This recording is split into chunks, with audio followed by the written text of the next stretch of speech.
अंबरनाथ तहसीलदारांचा कासव गतीने कारभार, सरकारी कामांना वर्षभराचा ब्रेक, दिव्यांग बांधवांना तर अपमानास्पद वागणूक.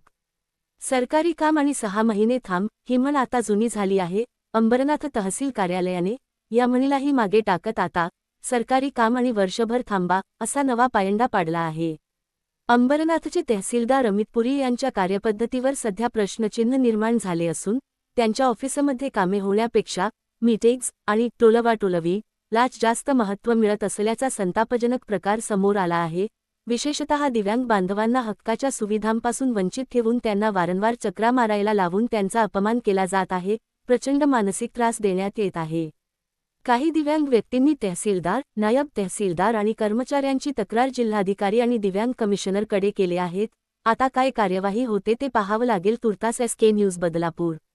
आधीच देवाने त्यांना अपंग बनवले आहे, त्यात हे सरकारी लोक दिव्यांगांना त्रास देत आहेत. मीटिंगच्या नावाखाली कामांचा बोजवारा.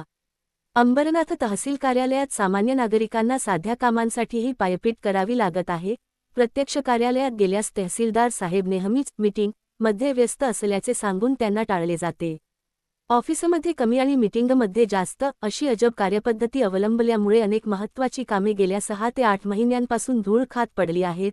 प्रशासकीय कामांचा निपटारा करण्याऐवजी अधिकाऱ्यांकडून चाललेली ही चालढकल सामान्यांच्या संतापाला कारणीभूत ठरत आहे. नायब तहसीलदार अनारे आणि महिला कर्मचाऱ्यांची उडवाउडवी. तहसीलदारांच्या कार्यपद्धतीचे अनुकरण करत खालचे कर्मचारी आणि नायब तहसीलदारही मनमानी कारभार करत आहेत. एखादे काम घेऊन गेल्यास कर्मचारी आपली जबाबदारी झटकून थेट तहसीलदारांकडे बोट दाखवतात, तर तहसीलदार कार्यालयात गेल्यास मला माहिती नाही असे बेजबाबदार उत्तर देऊन नागरिकांची बोळवण केली जात आहे. वेळेवर ऑफिसला न येणे, कामासाठी वारंवार चकरा मारायला लावणे आणि खोटी आश्वासने देणे ही या कार्यालयाची ओळख बनली आहे. दिव्यांग बांधवांची कुचंबणा आणि अपमान. सर्वात गंभीर बाब म्हणजे दिव्यांग व्यक्तींना दिली जाणारी अपमानास्पद वागणूक. दिव्यांग बांधव आपल्या हक्काच्या कामासाठी जेव्हा कार्यालयात जातात तेव्हा त्यांना केवळ मनस्तापच दिला जात नाही, तर त्यांचा अपमानही केला जात आहे. अनेक दिव्यांग व्यक्तींनी तक्रार केली आहे की तहसीलदार स्वतः त्यांना ही कामे व्हायला वर्षे लागतील असे मोघम उत्तर देऊन त्यांची थट्टा उडवतात.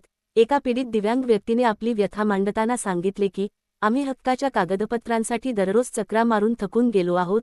आम्हाला मदत करण्याऐवजी अधिकारी एकमेकांकडे बोटे दाखवून आमची दिशाभूल करत आहेत. आम्हा दिव्यांग व्यक्तींच्या अधिकारांची पायमल्ली करणे हे निव्वळ प्रशासकीय अपयश नसून तो एक प्रकारचा गुन्हाच आहे. दिव्यांग ॲक्टचा धाक दाखवणार. दिव्यांग व्यक्तींच्या अधिकारांचे संरक्षण करण्यासाठी केंद्र आणि राज्य सरकारने विशेष कायदे केले आहेत. तरीही अंबरनाथ तहसीलदार कार्यालयात दिव्यांग ॲक्टला पायदळी तुडवले जात आहे. या मनमानी कारभाराला कंटाळून आता पीडित दिव्यांग व्यक्तींनी थेट दिव्यांग कमिशनर कडे धाव घेण्याचा निर्णय घेतला आहे. या कार्यालयातील अधिकाऱ्यांच्या विरोधात फौजदारी गुन्हा दाखल करण्याची मागणी आता जोर धरू लागली आहे. प्रशासन कधी जागे होणार? अंबरनाथ तहसीलदार कार्यालयातील हा अनागोंदी कारभार थांबणार कधी? सामान्य नागरिकांची, विशेषतः दिव्यांग बांधवांची होणारी ही फरफट वरिष्ठ पातळीवरील अधिकाऱ्यांना दिसत नाही का, असा प्रश्न आता उपस्थित होत आहे. जर प्रशासनाचे प्रमुखच मीटिंगच्या आड लपून कामात दिरंगाई करत असतील तर सामान्यांनी दाद मागायची तरी कोणाकडे? आता पाहणे महत्त्वाचे ठरेल की वरिष्ठ प्रशासन अंबरनाथ तहसीलदारांच्या या कासव गती ला आणि मनमानी कारभाराला लगाम घालते की गोरगरीब आणि दिव्यांग बांधवांना अशाच प्रकारे प्रशासनाच्या दारात चकरा माराव्या लागणार आहेत का, असा प्रश्न जनतेला पडला आहे.